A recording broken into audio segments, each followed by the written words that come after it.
Good morning, everybody. How's everybody doing? It's Thursday. Congratulations. Give yourself a pat on the back. You made it to the last day. Whose feet hurt? My feet hurt tremendously. But I'm still here because I'm still excited to talk about some amazing innovations that Adobe's doing with color. I'm a professional colorist. That's what I do full time. Day in, day out, I'm sitting in a dark room behind my control surface, manipulating contrast and color. And I'm passionate about color. But you guys are probably editors, you're probably shooters, compositors, motion graphics folks. You might not be dedicated to color full time. But what's so exciting about this year's NAB and what Adobe is doing is what they're doing with color. So in this presentation, I want to share a couple things. I want to talk about an amazing new tool called Project Candy that not only lets you kind of find inspiration out there in the real world, but it also is a workflow tool for me as a colorist. It lets me take information and shots and contrast and tonality that I see in the real world and bring that into my grading. I also want to show you, of course, the fantastic new grading tools inside of Premiere Pro. But before we begin, I should probably introduce myself. Again, my name is Robby. I'm a full-time colorist. I own a small little boutique shop in the Washington, D.C. area called Amigo Media, and all we do is color grading. In my abundant time, spare time, I do a lot of training, so online training for lynda.com and others. But I'm really passionate about this phrase. Do you guys know who Kandinsky is? Right, the artist Kandinsky? This was one of his paintings. He has this phrase, color is a power that directly influences the soul. And I try to live my professional life like this when it comes to color. Color is something that is emotive. It's powerful. You feel it. It changes what we do, what we see. If you see a beautiful sunset, that is an emotive feeling. It's a power inside of us. And so everything I do as a colorist, I try to live by this guiding principle, this inspiration kind of thing. Now, speaking of inspiration, I also run a website called mixinglight.com. This is a partnership with two other colorists around the world, one in London, one in New York. And we teach the art and craft of color grading regardless of the platform. So it doesn't matter if it's Premiere Pro, SpeedGrade, or other tools. So check out Mixing Light as well. So, color is all about inspiration. Everywhere you go in the world, there's color. Think about going to the beach, going skiing. Think about sunset. Think about sunrise. Just look around the show floor right here. There's a lot of color. Color is something that inspires us and is beautiful, but it's all around us. The problem has always been, how do I get what I see in the real world and bring it to the screen? Actually put it into my grades. Now, as a colorist, what happens to me all the time is clients will walk into my suite and go, oh, here's a movie I like, or here's a magazine ad I like. These references, right? And I've always had to kind of try to figure out how to take what I see on a piece of paper or on a movie or something like that and replicate that look into the work that I'm doing with a client. You know, it might be sometimes a client goes, yeah, that's kind of the red I'm talking about, but not really. And we waste so much time tweaking things and trying to communicate with each other to figure out what's going on. And this is a real problem in a color grading workflow. Well, what I'm really excited about is I think Adobe has an amazing answer to this problem, and that is Project Candy. Project Candy is a mobile app that lets you go out and model the contrast and color that you see in the real world. You see something beautiful. You love an orange, a red, a green. Sure, take a snapshot of it. We can model the tonality of things we see all around us. Now, that in and of itself is cool, right? Being able to snap something and be, oh yeah, I modeled the tonality of this. But it would be better, right, if we could take that model and do something with it. And that's what Candy allows us to do thanks to the power of Creative Cloud libraries. So I want to show you a little bit of Project Candy now, and I think you're going to agree it's pretty amazing. So here I am on my iPhone. And by the way, I still have a lot of emails to answer. I'm sorry about that. We'll get to that later. Here's Project Candy. And when I open up Project Candy, the first thing I have a choice of doing is, hey, where do you want to start from? So I'll click the plus button, and I can choose to use my camera, a camera roll, so that's any existing video or photo that's on my phone already. Or if I have assets on my Creative Cloud account, I can start there. I'm going to choose camera. Smile, you're on TV, here you go, right? What's happening real time here is that I'm modeling the tonality of what the camera is seeing. So for example, if I look at that red sign, Do you notice how the red color bubbles just pop in? Oh, look at yours, sir, right here in the front row. You got some whites, got some blues in real time. These bubbles represent the dominant tones in whatever I'm looking at. The larger the bubble, the more of that tone is present. Going from top to bottom, we have contrast, right? So darker tones on the bottom, brighter tones at the top. Now, I actually have a picture that I want to use, and I've saved a couple looks already. But let me click the plus button here. I'm going to do from camera roll. I'm going to scroll down. Here you go. Ferraris. Kind of cool, right? I love Ferraris. Perfect red. My client wants that red in our show. Loves the Ferrari red. Well, I can just click the check button here. And now I get this split screen. And this is where it gets a little fun. Down here on the bottom half, I can use my finger to kind of move around this 3D histogram of the tonality in the image. I can select these different color bubbles to tweak the dominant tone. So if I select that red, you'll notice up on the top, that's kind of a test image. I can swipe to a different test image, or if I click that little three dot button up at the top, I can add my own photos and I can add my own video. So this is not just a photo application per se. If you have video already on your phone, you can load that in to see how it reacts to the tones that you're using. Now, let's say I choose that red right there. I can then use the intensity slider down there at the bottom to add more of that tone or less of that tone. Now, I want to be clear about something. This is not tinting, right? This is intensity. So this is boosting midtones. It's a nice soft correction, so we're not going to have a lot of contouring, posterization in the image, or other artifacts. So let's say I really like that nice kind of pinky red there from that Ferrari color that I've chosen. I'll simply press the check button in the upper right-hand corner, and now I can name this. And I'll just call this Cool Red, and I'll press Save. Now, what have I really done? Well, what I've really done is I've created a 3D lookup table. You guys ever heard of a LUT, right? A lookup table is a great way of transferring tonality, contrast, and color from one place to another. And this is a highly precise LUT. This is a 33 by 33 by 33 sized LUT. Really nice and big, going to be really accurate for doing our grades. But where did that LUT go? Well, it went to my Creative Cloud libraries. We've had this for a little while in Photoshop and Illustrator, but it's coming soon to Premiere, After Effects, and other Creative Cloud tools. So if I choose View My Library, hey, here you go. I already took one of them with the Ferrari earlier, but I can go into any of these. For example, maybe this little fun Japan photo I took on a recent trip, nice blue. I can tweak it again and save it out again. Now that's pretty cool, right? Modeling this tonality, capture what you want in the real world. But as I said, it doesn't do us a whole lot of good if it's just stuck on our phone. We now need to do something with it. Well, because of Creative Cloud and because of Creative Cloud libraries and automatic syncing, we can. So here I am in After Effects, for example, and look over on the right-hand side. Do you guys see these? These looks? Don't those look like the looks like I just had on my phone just a moment ago? They are, because it's synced with Creative Cloud. Now, to apply these looks, it's really simple. In fact, it's just drag and drop. Here's a shot, already kind of a nice warm sunset, but let's just say I don't know a whole lot about color correction, right? I just kind of want to get that nice tonality that I saw, maybe with this warm sunset look that I saved earlier. No problem. I'll just take that warm sunset, drag it onto this shot, and just like that, I now have this nice warm feeling. Now you might be thinking, Rob, that's a little too oversaturated. No problem, you can tweak this. If I open up this layer, you'll see what was really applied was just this color LUT. If I open that up and down to compositing options, I can tweak the effect opacity. So I can dial that back just a little bit, something like that, to maybe have a little less saturation in there, but still that nice warm look. And this works for a lot of different situations. For example, the second clip down, nice looking shot. I like the greens, I like the red, but maybe I want to do something a little bit more subdued, a little bit more muted. Well, I found a shot when I was recently on a trip to Dubai with some sort of kind of silhouette type look. So it wasn't black and white per se, but it was a little desaturated. I'll take that and drag it onto her. And again, you can see now I have kind of a muted look. I didn't take all the color out of it, but I have a little bit more of a subdued kind of look.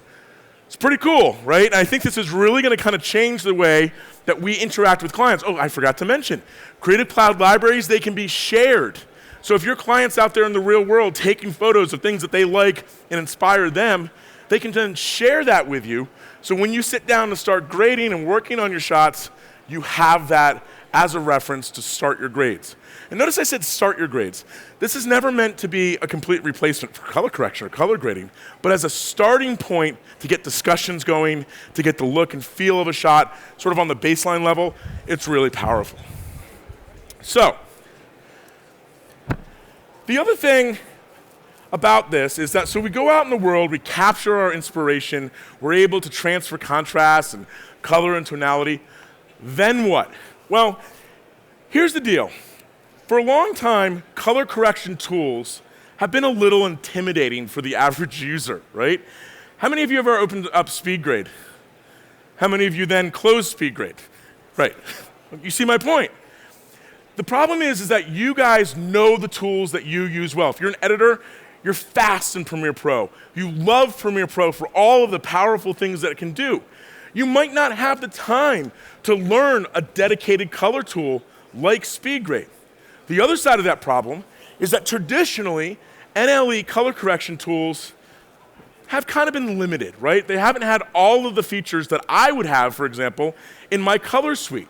How many of you guys use the 3-way color corrector in the current version of Premiere Pro? Okay, it's okay, right? But I can get things done a lot faster over in SpeedGrade with a 12-way color corrector. Well, Adobe said, look, we need to address this problem. We need to give editors, people using Premiere Pro, the power of SpeedGrade, not only the color science and the precision of SpeedGrade, but a lot of the tool set. But we don't want to make it so complicated and overbearing that it's not approachable to new users. So what I'm about to show you is really cool. The new Lumetri Color panel allows us to use as much or as little of the tool set as we want.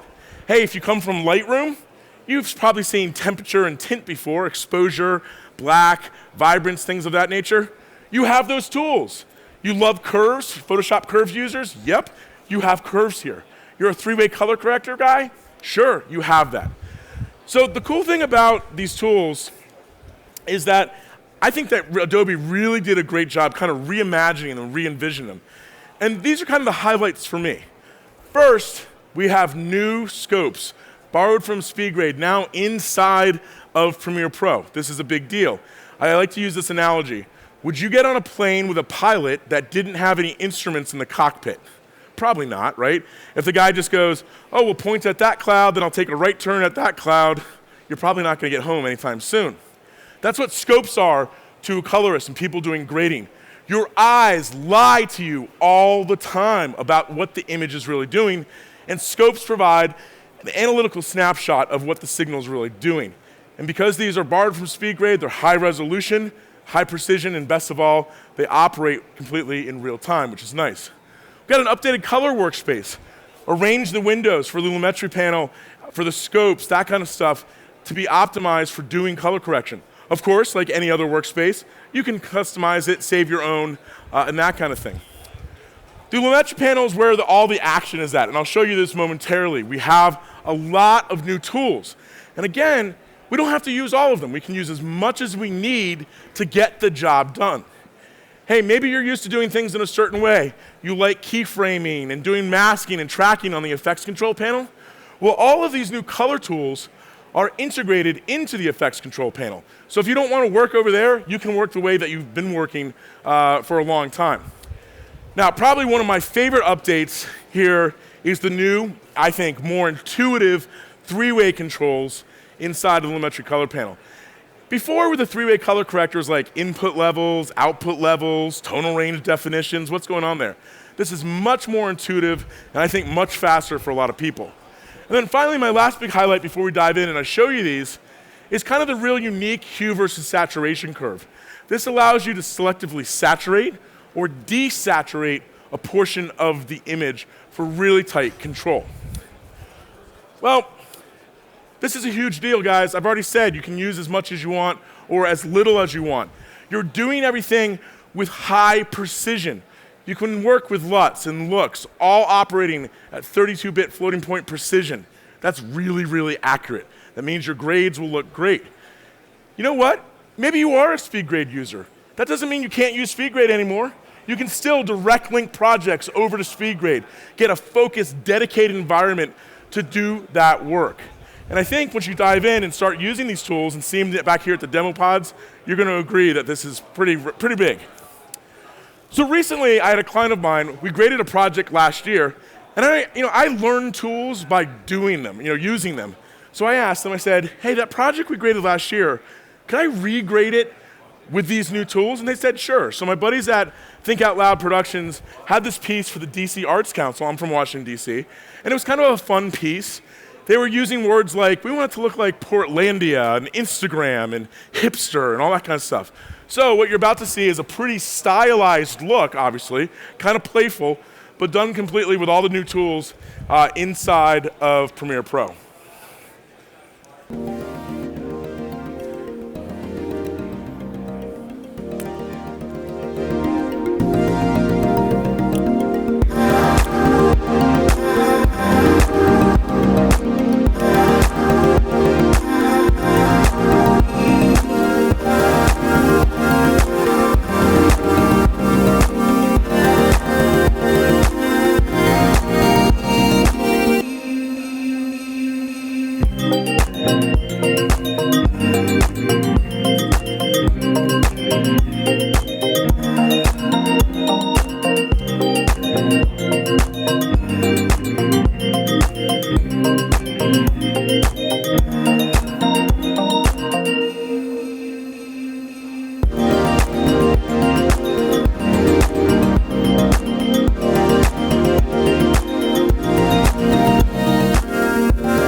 Kind of fun, right? How long do you think that took me to do with these new tools? Any guesses? Huh? Yeah, a couple hours. This was really fast. The first time I did this grade in another application, you saw all those photos and all that kind of stutter effect. The conform to get that timeline from Premiere Pro to the other tool that I was using, yeah, it took like 4 hours by itself, right? So the using and staying inside of Premiere Pro was an immense workflow boon. So I want to show you some of these tools. So here in Premiere Pro, well, that's After Effects. Let me get over to Premiere Pro. I have that same timeline, unedited, not unedited, ungraded. And I want to kind of give you a brief tour of some of what's new here. So first and foremost, if I zoom to the top of the interface here, let me do that real quick. You'll notice this little bar. This is my workspace bar. So we have workspaces for things like working with effects, audio, obviously the new color workspace. Now don't worry, you can undock this little bar at the top, you can move it wherever you want, you can close it, but I like these new workspaces, really nice layout. So if I simply go to editing, you can see I have one layout. Go back over to color, I have another layout. Now one of the cool things in the color layout obviously is the lumetric color panel over here, which we'll get to in a second, but I also have video scopes. And these scopes, again, taken from SpeedGrade, are high precision, high resolution. So you need waveforms, vector scopes, histogram, RGB parade. The best part about them, again, is that they now operate completely in real time for doing any image evaluation that you might need to do, which is great. Okay, let's take a look at a couple of these shots. Down here in my timeline, I'm going to go to this first shot. This is the shot of the DC flag. Even though it looks a little saturated already here, it's actually a pretty flat shot. This Canon C300 shot log, right? So one of the things I like to do sometimes is use lookup tables as a starting point for my grade. We've been able to apply lookup tables in Premiere for a while now, but doing so in the new tools is even easier. If I come over to the lumetric color panel, I can see that it's broken down into a few different sections. Basic corrections, creative, curves, color wheels, and vignettes. Let's start in the basic corrections section. If I open that up, right there, the first thing I can choose from is an input LUT. Now, some of these are presets. Maybe you're shooting on an Alexa, so you want to go log C to Rec 709. You can choose any of those presets, but you can also choose your own. I just so happen to have a C300 LUT that I want to apply, so I'll choose Browse, navigate out to where I have that LUT, click Open, and right away I now have a super saturated, really lush image just applying that LUT. And of course that will work in real time with no problem. Now, do any of these tools in the basic section look familiar to you guys? Maybe? Hey, if you've used Lightroom before, these sliders for things like temperature, tone, exposure, contrast, all of that stuff should be really familiar to you. So if you don't know a whole lot about color correction, but you know, hey, this shot looks a little cool, I want to warm it up, we can do that really easy with the basic tools. So I'll come into the temperature slider, and I'll just warm that up just a little bit, something like that. And maybe I'll come down and take a little of that pink out of it, and then saturate it up a little bit more, and maybe drop my blacks ever so slightly. So, really simple, really intuitive. You can see how quickly those tools respond. Now there's one more thing I want to point out about this before we move on. You've probably gotten used to going to your effects panel, finding a color correction effect, dragging it onto a clip. If you have a timeline of 500 or 1,000 shots, right? How many times a day do you think you go, effects panel, drag, effects panel, drag, right?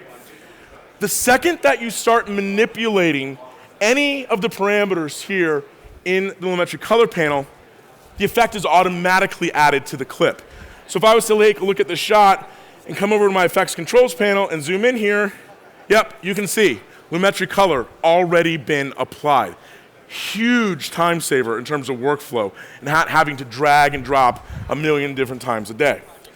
Okay, let me come down to another shot. I want to show you a little bit about the creative section. This is a real flat shot. I didn't quite know what to do with it. In the final video, you saw it was kind of green, very Portlandia looking, right? But I think I want to do something a little different here. I'm going to come into the creative section, open that up, and this is where I can apply looks. These looks might have been developed by another colorist. You might have made them yourself over in SpeedGrade, but you can apply them here now. So I'm going to click the looks pull-down menu right here. I think I'll scroll to the bottom, and let's choose this one, Retro Brown. And right away, it's almost like I don't know, made it like HDR looking, right? It's really sharp, really kind of a cool look.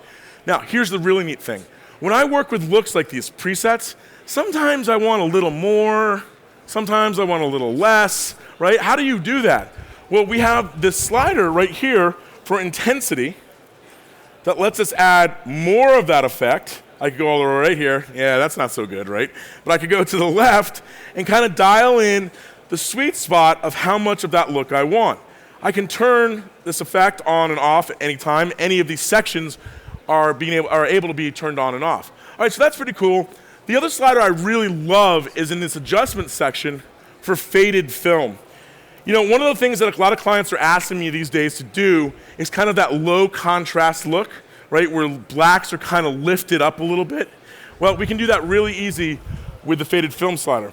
So if I drag to the right, you can see that I can now kind of wash out that contrast to kind of get that printy, kind of Instagram-y type look. So that's working pretty cool. I could, of course, add some sharpening and some vibrance.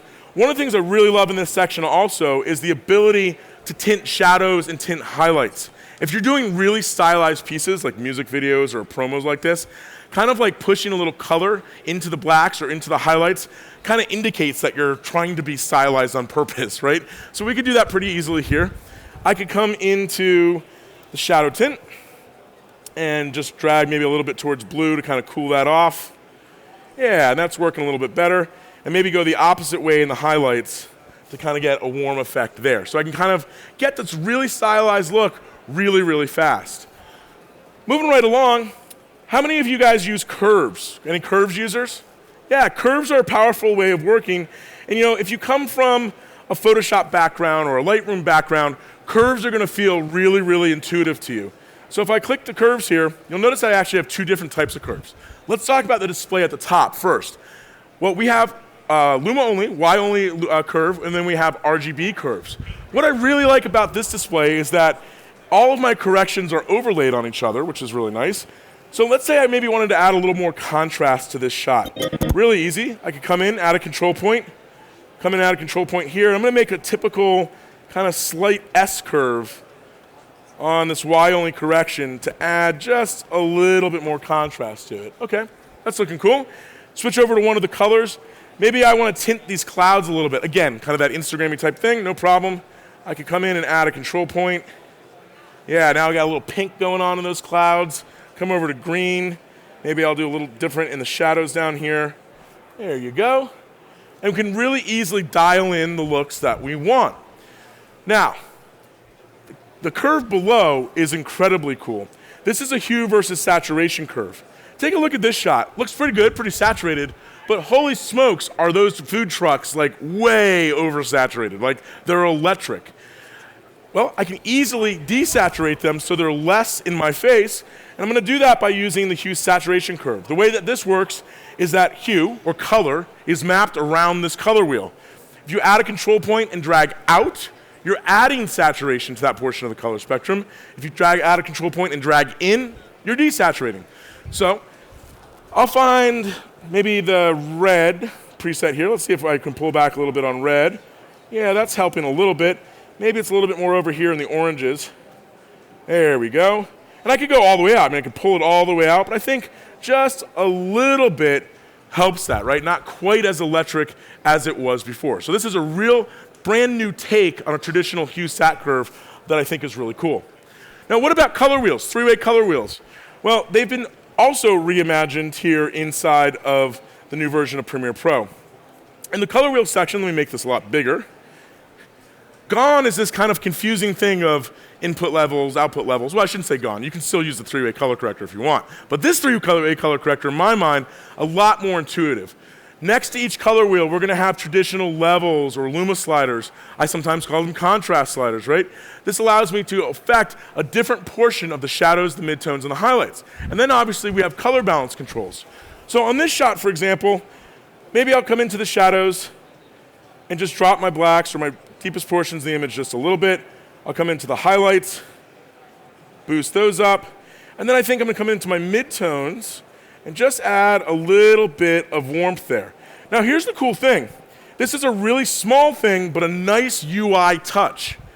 Do you notice that the color wheel in the middle, that's the one that I put a little warmth into? Notice how it's kind of filled in? The other two wheels are not filled in? Why do you think that is? Because I used this one and I didn't use the other ones. So a really nice, small, but really nice UI touch that lets you know what tools you've used and what tools you haven't. Okay, now the vignette is also pretty powerful here. We can add a vignette to do traditional, edge vignetting. But the thing I really want to point out here is one more thing. If I come down to this shot, I've already done a little grade on this shot. I actually just did it very quickly with the basic correction section, right? Add a little bit more blue there, add a little bit more warmth to her skin tone. There is nothing saying that you have to use this new panel. If you prefer to work over in the effects controls panel, you absolutely can. If I look over there, because I've already applied a correction to the shot, you can see, if my computer would work, there we go, the Lumetri color effect. And if I twirl open these sections, what's that? We can do keyframing. We can manipulate any of these values directly here. So it's up to you how you want to work and even where you want to work. In this case, what I think I want to do on this shot is I think I want to apply a shape or a window around that side of her face that's closest to the sparkler. And I think I want to blow it out even more, so because she's pretty close to it. And I think I want to make it look a little bit more highlighty. No problem. I can always add a second instance of the Lumetri color effect. So if I come down to effects, and let me search for Lumetri. There it is. I'll just drag that right up there. So now I have a second instance.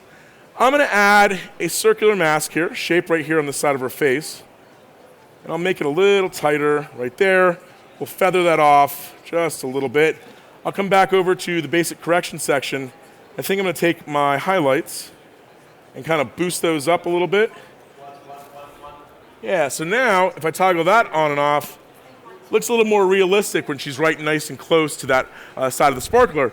And of course, I could track that forward as well as she moves throughout the scene, right? So I think you can see in just a brief 10-minute tour, these are really powerful tools. You now have the ability to work more like I work in a traditional color suite, and you can use as much as you want or as little of these tools to get the creative looks that you want. Now, finally, I want to wrap up with one more thing.